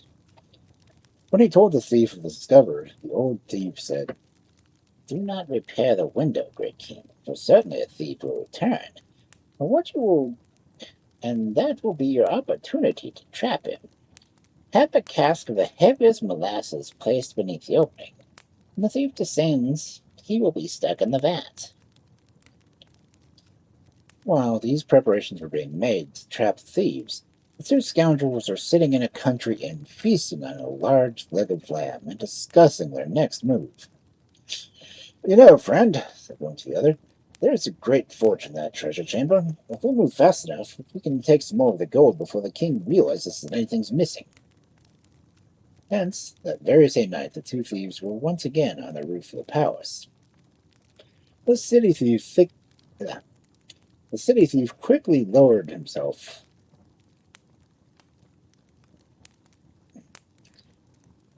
The city thief quickly lowered the country thief into the chamber. Great was the surprise when, instead of landing on the floor of the chamber, he sank into a cask of molasses that gripped him so tightly there was no escape. "Brother," he whispered, "we've been fooled. I can move neither forwards nor backwards, nor can you pull me up. Make your escape, but before you leave, be so kind as to give me some poison so that I will not be alive when I fall into the king's hands." "Never fear, brother," replied the other. "You are not finished yet. I will give you the secret potion that will make you appear quite dead, but I shall be back for you tomorrow." Saying that, he lowered himself into the chamber and fed his friend a few drops of the potion. Instantly, the other's body stiffened and he stopped breathing. Anyone who did not know the secret would have to assume that he was dead. When the king arose the next morning, he hurried to his treasure chamber. "Ha!" he shouted with glee when he saw the figure trapped in the cask of glasses. "I've caught you, you scoundrel! Now you shall pay with your miserable crime." Great indeed was the king's disappointment when he realized that the thief was dead. Once again he trudged back to the jail in order to consult the old thief. "Oh, king," he said, "you are dealing with a most cunning pair of thieves." "Thieves?" questioned the king. "You mean there is more than one?" "Indeed, indeed," came the reply. These men are masters of their art. But how do you know there's another one? Asked the king, greatly puzzled. Because the thief could not have killed himself, nor could he have simply died by being stuck in the tub of molasses. But all of this is not lost. Surely the one who has killed him will come back to steal his body. What you now must do is to place his body in a chair outside the city gates, and have your soldiers keep a careful watch. While the king was making these preparations, the thief was carefully making plans for rescuing his friend. First, he bought a white mare in a cart, and he purchased 4 jars, each one containing 20 measures of wine. These he placed in each cart. Then he disguised himself by putting on a wig of white hair and a false nose, and by dressing himself in the slovenly costume of a poor old man. As soon as it was twilight, he seated himself in the cart and drove straight to the palace. While he approached the gates, he was not surprised as his comrade seated in a chair, appearing quite dead, nor was he surprised to find many soldiers guarding the body. Indeed, he expected the king to set a trap. When he was within 50 paces of the guards, he pulled his hair and began to weep, and pretended that his cart had broken down, and that the jars had fallen out. He made such a fuss, screaming and shouting and imitating that his master would kill him if he didn't arrive at the destination by midnight. But the corporal in charge of the guards ordered his soldiers to help the poor old man. "If we help you, old man, to set the cart right and replace the jars, will you give us a drop to drink?" asked the corporal. "I'll do that gladly, gladly I will," wailed the thief. So the guards straightened the cart and replaced all but one of the heavy jugs of wine. This one the thief passed among them, as he had promised, and they drank and drank until they could drink no more. But the soldiers did not know that this was no ordinary wine. The clever thief had put a sleeping potion into the liquid, which was powerful enough to put even the strongest man to sleep within half an hour. When he noticed the soldiers were not only a little tipsy, but also drowsy, that they had to fight off sleep, he pointed to his friend and asked, "Tell me, Corporal, who is this?" "That," the corporal replied with a great yawn, "that is the thief." To this the old man replied in a frightened and serious voice, oh dear, I must leave here immediately, otherwise the thief will steal my mare." "Oh, what a silly old fellow you are," the guard replied, with his eyes half closed. "How can he get up to steal your mare? Can't you see that he's quite dead?" "He will steal my mare. I know that's what he'll do. You must never trust a thief." "Quiet, old man," said one of the soldiers. "He won't steal your mare, but if it does, we'll pay you for her." "He'll steal her. He's a thief," said the old man, frowning and shaking his head. "No, who has ever heard of a dead man stealing anything?" asked the corporal. "I'll tell you what we'll do, old man. We'll make a bet. We will pay you 3,000 groats for the mare if he steals her. If he doesn't, you must give us those 3 remaining jugs of wine." "All right," said the old man, and he sat down on the ground, resting his back against one of the wheels of his cart. Well, this time, the sleeping potion was having its maximum effect. One after the others, the soldiers fell to the ground in heavy sleep. Immediately, the thief got up and walked over to his friend. He took out a tiny flask and poured its contents into his mouth. Within minutes, he stirred and opened his eyes. "Listen, brother," said the city thief. "This game isn't over yet. We haven't much time because the drug I gave these men will wear off in a few minutes. Take the mare and ride her into town. Wait for me there. I will join you in the morning." As soon as he saw his friend right away, the city thief sat down on the ground where he had been before, and pretended to be asleep. Within a few minutes, the soldiers woke, one by one, and looked about. To their great astonishment and horror, saw that both the mayor and the thief had disappeared. The corporal rubbed his eyes in utter disbelief and cried out, "You man was right!" And he walked over to the thief, who was still pretending to be asleep, and woke him up. "I don't know how it's possible, but things have happened exactly as you said they would. Both the thief and the mayor have disappeared. But what is really terrible is the king will have our hides for this. If you promise, old man, never to tell anyone what has happened here, we'll give you 500 goats instead of 300 we promised you." The thief agreed, and the guards gratefully thanked him for being so understanding. Having accomplished what he had set out to do, and also richer by some 500 groats, the thief wandered into town. The next morning the king rushed to the gate to find out what happened. Puzzled and irritated by the blustering corporal's ridiculous explanation, the monarch set forth the fourth time to the cell of the old thief. "Didn't I tell you that these are the most extraordinary thieves?" said the old man. "But don't worry, we'll catch them yet. Go into town to the butcher and purchase nearly all of his meat. Then order him to charge 2 ducats for every pound of meat that is still for sale. Only a man who suddenly has come into a lot of money would not mind paying such an outrageous price. And you may be sure that clever thieves will make such a purchase within 3 days." The king thought this a clever plan. He went into town and purchased all the meat except for a few legs of lamb. The very next day the thief went to the butcher. When he heard the extraordinary price of being asked for a leg of lamb, he knew at once again a trap had been set for him.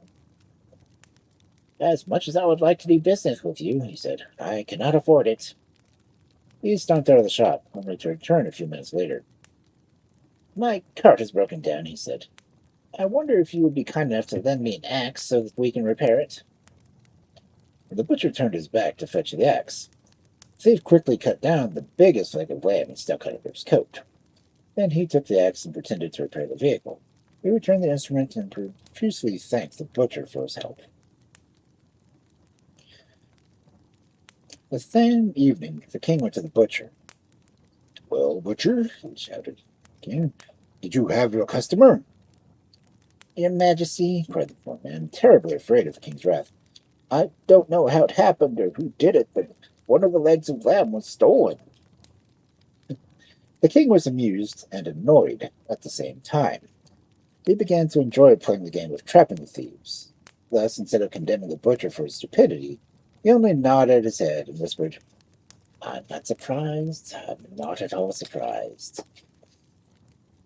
Then he returned to the prison to inform the old thief of how they'd been outsmarted again. The thief suggested a most unusual plan. "Make a proclamation, great king," he said, "and offer the thief all the money you possess as well as the sovereignty of your kingdom, if only he will come forward and say who he is." The king posted this proclamation outside of the palace gates. When the thief finished reading the declaration, he decided to present himself immediately to the king. "Your Majesty, I am the thief you wish to meet. I have come here to collect my reward." "Indeed," replied the king, "but how can I be sure it is really you?" "I shall prove it to you," answered the thief. He pointed to a peasant who was slowly leading an ox up the road. "I shall steal the animal from that peasant." The thief left the king and ambled over to the peasant, who, of course, was none other than his companion, the second thief. From a distance the king watched in amazement as he saw the peasant first gesticulate wildly with his hands, then run off in a great panic. Soon the thief was before the king with the animal at hand. "How did you manage that?" asked the king, with a twinkle in his eye. "I have my ways, your Majesty," replied the thief. "It is really very simple. But isn't it time for my reward?" "There's one more task you must perform," said the king. "If you succeed in this, you shall not only become king, but also my daughter shall become your queen." "And what might that be?" replied the thief. "You must steal the priest out of the church." The king's face lit up with a huge grin, for he thought this task was too difficult for even the clever thief as this one. But the thief thought this difficult chore. He certainly gave no signs of being worried. He immediately took leave of the king and headed towards town. Then he bought several hundred crabs and several hundred candles. At the church, he tied a candle to each crab's claws. Then, one by one, he freed the crabs and lit the candles. Slowly, the strange procession crawled towards the altar. Because it was very dark within the church, the priest could not see the crabs, but only the hundreds of lit candles that were slowly moving towards him. While the priest was trying to find the meaning of this, the thief called out in a booming, reckoning voice, "Come, priest, for God calls thee by his messengers to himself. Follow the procession."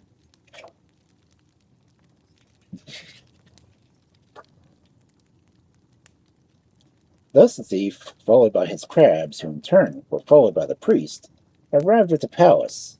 When the king saw the strange parade slowly wending its way towards the throne room, he burst out in a great boisterous roar of laughter. The priest, visibly upset by the crude joke that had been played on him, hung his head. But the king would not permit any sadness. He explained to the priest what had happened, and then the priest, too, joined in great merriment. The next day, the thief and the king's daughter were wed. The thief became king, and his reign was renowned for wisdom and humor with which he exercised his power.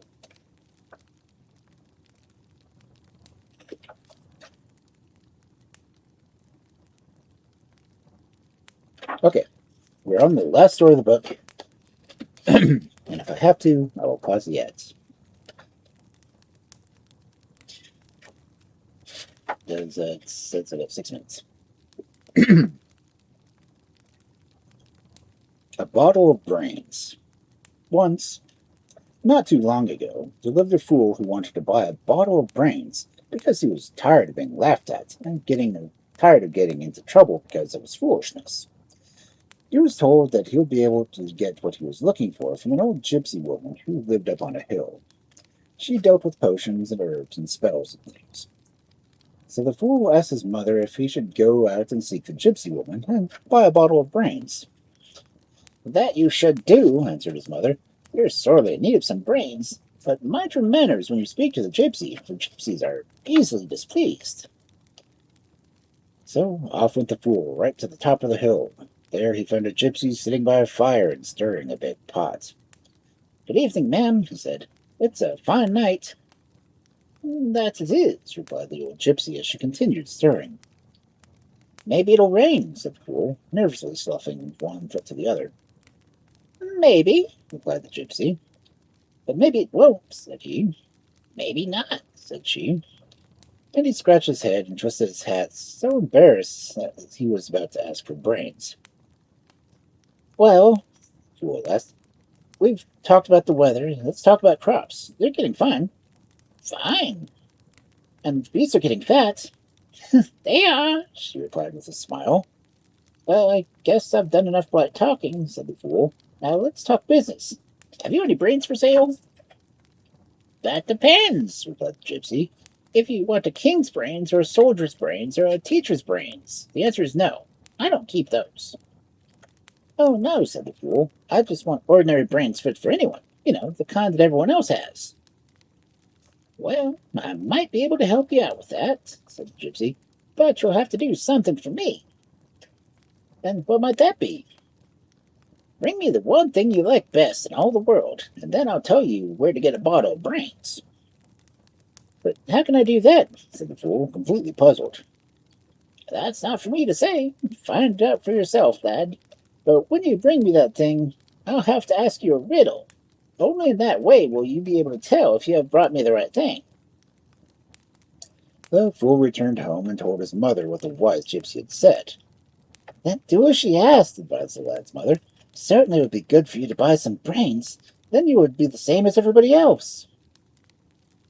"I guess I'll have to bring a pig," said the fool. "I like bacon more than anything else in the world." Same. The next day he visited the old gypsy again. This time she was sitting in a rocking chair, leafing through a large book. "Good evening, ma'am," said the fool. "I've done what you told me. Here's a pig, my very favorite object." "Is that really what you'd like the best?" asked the old gypsy woman. "And give me an answer to this riddle. What can run, although it has no feet? Bud scratched his head and thought, and thought, and thought, but he couldn't think of an answer. Be off then, said the woman. Since you ain't answered the riddle, you can't have brought the right thing. No brains for you today. She slammed the great book shut and turned her back on him. Very disappointed, the fool returned to his home and told his mother what had taken place. Suddenly he slapped his hands together with great enthusiasm. Now I know what the old lady meant, he said. I just didn't understand it correctly at first. It's you, Mother, I like best in the whole world. You'll have to come with me tomorrow, so that I'll be able to buy a bottle of brains. The next day, mother and son set out for home with the old gypsy. Good evening, ma'am. This time I've surely brought you the right thing. We'll see soon enough, answered the old woman. Tell me this. What is yellow and shines, though it isn't gold? The fool scratched his head and thought, but he couldn't think of an answer. Well, obviously you haven't brought me the right thing, lad, so I can't help you. But indeed, I can see that you really could use that bottle. You're an even bigger fool than I thought. Well, that's true, moaned the lad. As he descended the hill with his mother, he met a young girl. Why are you so unhappy, fool? She asked. He explained to her what had happened. That's very bad, said the girl. And there's no one who can help you, she asked. No one, said the fool. Well, I'll help take care of you, she said. Will you really? Why not, replied the girl. People say that fools make good husbands. Can you cook? Asked the fool. Yes, I can. And so? Yes. Let's get married. But what about the bottle of brains? As long as you have me to look after you, it doesn't matter really whether you get that bottle or not. True, true. And off they went to get married. The young bride kept the house so clean and so neat and cooked so well that one evening the fool said, Wife, it is you I like best in all the world. Why don't you come up with me to the old white woodsman on the hill? Maybe you'll still be able to get that bottle of brains. The next morning they walked up the hill together. Good morning, ma'am, said the fool. I've brought you what I like best in the world. We'll soon find out enough, replied the gypsy. Tell me, what runs without feet? And his wife whispered in his ear. Water, said the fool. And what does yellow and shine so it isn't gold? Said the gypsy. And again his wife whispered into his ear. Why, the sun, said the fool. Can you tell me what has no legs at first, then 2 legs, and ends up with 4? The fool thought and thought and thought. When he couldn't answer its question, his wife whispered into his ear for the 3rd time. Tadpole, said the fool.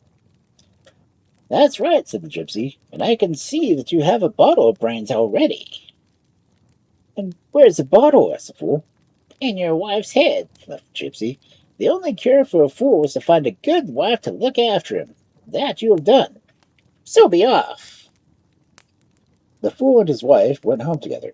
Never again did he think about buying any brains, for his wife had enough for the 2 of them. Okay, good story. Okay. And now the time is near that we must find someone to raid to.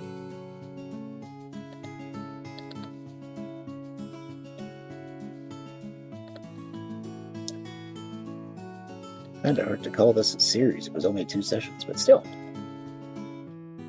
If anyone has a raid suggestion, feel free to spit it out.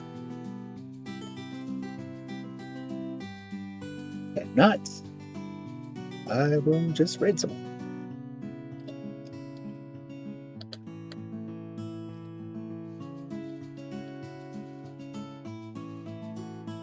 Let's see.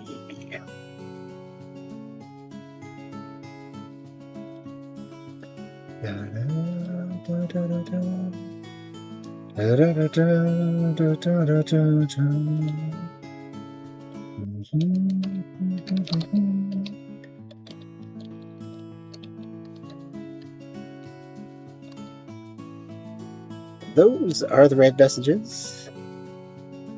I'm still cut up in the air who to raid.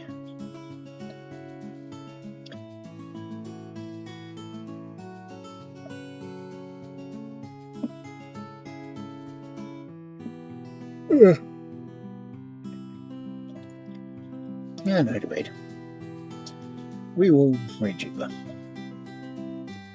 So, I hope everyone has a wonderful night. And a good weekend. Hopefully, I will see you all again soon. Maybe for some games. Who knows? Especially if the games don't work. Anyway, have a good night, everyone.